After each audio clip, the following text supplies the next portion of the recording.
Mumbai Indians से हार के है ना, एलएसजी ने भी अब एसआरएच, आरआर, केकेआर और सीएसके को ज्वाइन कर लिया है। चार टीमें ऑलरेडी प्लेऑफ्स की रेस से बाहर हो चुकी थी। उसमें Kolkata night Riders, Rajasthan Royals, Chennai super Kings और सनराइजर्स हैदराबाद थी। और प्रैक्टिकल रीजंस मैथमेटिकली तो अभी भी सभी टीमों के चांसेस बने हुए हैं, परंतु अब लखनऊ सुपर जायंट्स ने भी उस लिस्ट को ज्वाइन कर लिया है। वो भी प्लेऑफ की रेस से बाहर हो चुकी है। क्यों? क्योंकि लखनऊ सुपर जायंट्स के पास है इस वक्त 10 पॉइंट्स, 10 मुकाबले खेले, 4 मुकाबले उनके पास बचे हुए, 4 में से 3 मुकाबले जीतो और आप क्वालिफाई कर जाओ प्लेऑफ्स के लिए। आप लोग यही बोलोगे, पर ऑल प्रैक्टिकल रीजन अब जो लखनऊ सुपर जायंट्स के मुकाबले बचे हुए हैं, एक पीबीकेएस से मुकाबला, एक आरसीबी से मुकाबला, एक एसआरएच से मुकाबला थोड़ा सा इजी हो सकता है, एक जीटी से मुकाबला, मतलब 4 में से 3 तो टफ मुकाबले होने वाले। पीबीकेएस, आरसीबी और जीटी को हराना आसान नहीं होगा।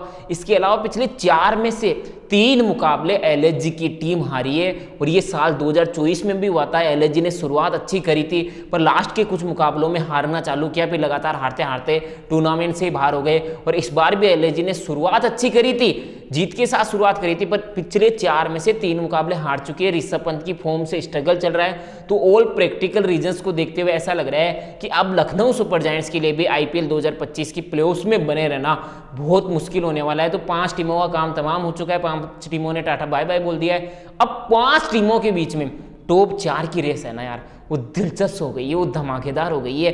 अब पीबीकेएस 11 पॉइंट्स के साथ 5वें नंबर पर इस वक्त खड़ी है और 9 मुकाबले। पीबीकेएस के लिए अच्छी की बात क्या है यार, 9 ही मुकाबले खेले हैं, अभी 5 मुकाबले बचे हैं और 5 में से 3 मुकाबले जीते। 11 पॉइंट्स पे 3 मुकाबले जीते, 6 पॉइंट्स और जुड़ जाएंगे, 17 पॉइंट्स के साथ डेफिनेटली पीबीकेएस की टीम क्वालिफाई कर जाएगी। और पीबीकेएस के मुकाबले किससे? सीएसके से 30 अप्रैल को खेलेगी, फिर एलएसजी से मुकाबला होने वाला है, फिर डीसी से मुकाबला होने वाला है, फिर मुंबई इंडियंस से मुकाबला होने वाला है, फिर आरआर से मुकाबला रहने वाला है। तो आरआर, एलएसजी, सीएसके 3 इजी मुकाबले तो आपके पास है ही ना, या 3 जीतो और आगे क्वालिफाई कर जाओ।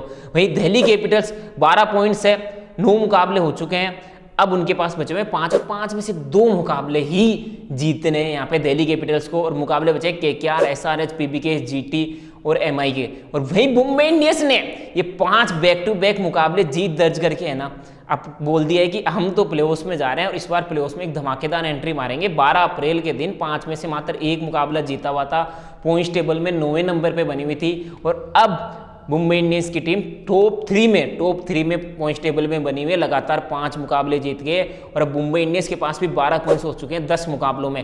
मुंबई इंडियंस के लिए भी आसान तो नहीं होने वाला, क्योंकि 4 मुकाबले बचे हैं, 4 में से 3 मुकाबले जीतने हैं। हर मुकाबला अभी भी आपको जीतना होगा। जो विनिंग मोमेंटम मुंबई इंडियंस ने हासिल किया उसको बरकरार भी रखना होगा कि वो अगला मुकाबला आरआर से, फिर जीटी, पीबीकेएस और डीसी से।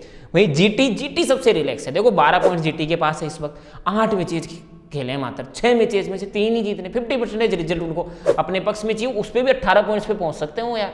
18 पॉइंट्स के साथ आप क्वालिफाई करोगे। एक तरीके से 2 ही मुकाबले जीतने और मुकाबले किससे? RR, MI, DC, LSG, CSK और एसआरएच से जीटी के मुकाबले रहने वाले।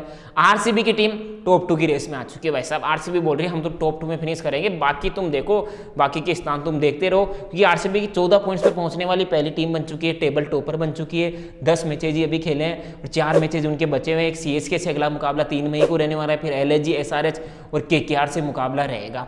अब एक चीज अच्छी है, सबसे अच्छी चीज क्या है आरसीबी के लिए, कि आरसीबी ना तो डीसी से खेलने वाला, ना पीबीकेएस से खेलने वाला, ना एमआई से खेलने वाला और ना ही जीटी से खेलने वाला। तो आरसीबी है कि बॉटम ऑफ द टेबल की टीमों से खेलेगा, सीएसके से, एलएसजी से, एसआरएच से, केकेआर से। तो उनके इजी मुकाबले 2 मुकाबले भी जीत गए तो 18 पॉइंट्स पर, 1 मुकाबला जीत गए तो 16 पॉइंट्स पे। तो आरसीबी तो क्वालिफाई कर रही है। अब ये जो 4 टीमें बच जाएगी ना आरसीबी के बाद में, पीबीकेएस, डीसी, एमआई और जीटी, इनमें जो आपस के मुकाबले होंगे, जैसे पीबीकेएस को एमआई से भी खेलना है, जैसे पीबीकेएस को डीसी से भी खेलना। अब ये डीसी और एमआई से जब पीबीकेएस का सामना होगा वहां पे जीतेगी या हारेगी।